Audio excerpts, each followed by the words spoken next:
So picture this, it's July 1st, 2020, and the Palestinian people, already occupied and denied their basic human rights for more than 70 years, are set to lose more land and rights, as Israel plans to announce its annexation of the Jordan Valley and the northern part of the Dead Sea.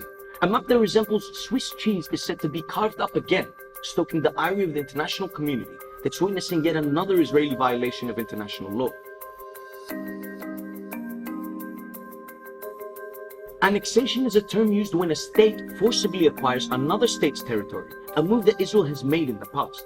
In 1980, Israel officially annexed East Jerusalem. In 1981, Israel also unilaterally incorporated the Syrian Golan Heights within its territory, not to mention its territorial acquisition in 1948 and 1967, along with its settlement program. Now, of course, any annexation and territorial conquest is deemed illegal by international law, but that has never stopped Israel from expanding its settler colonial project. Since 1967, Israel has conducted the longest occupation in modern history, impacting the lives of more than 2 million Palestinians in Gaza and another 3 million Palestinians in the West Bank and East Jerusalem. The West Bank is this bean-shaped territory located to the east, lying west of the Jordan River. The area is split into 11 governments. However, Israel has done the following to ensure its hegemony over the territory.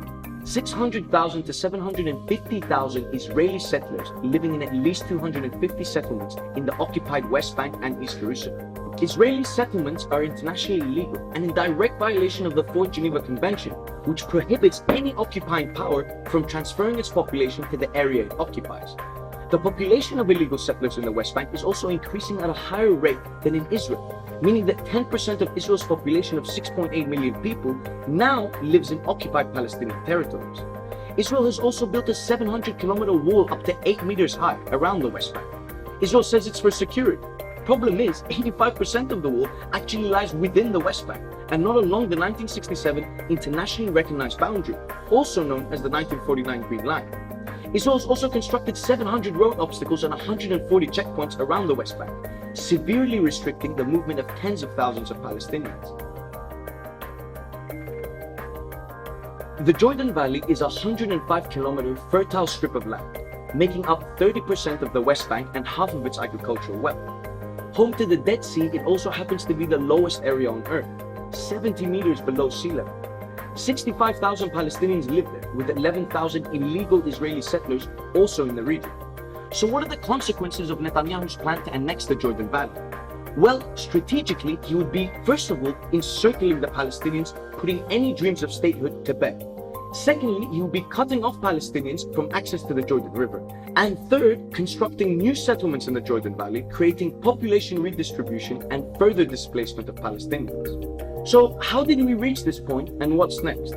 Looking at a map of countries that do not recognize annexation and illegal settlements made by Israel is revealing.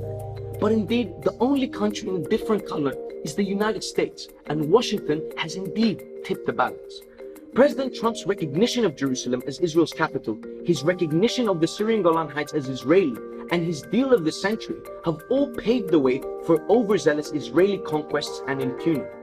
Ironically, or perhaps predictably, Netanyahu's plan to annex the Jordan Valley encompasses a larger area than what Trump's 2020 plan actually entails.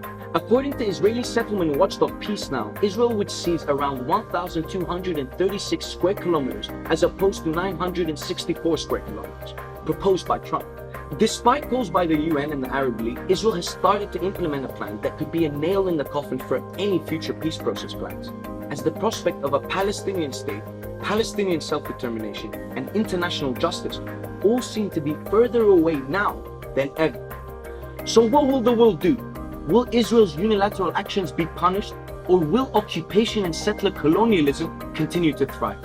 And what will this mean for the Palestinians yet again?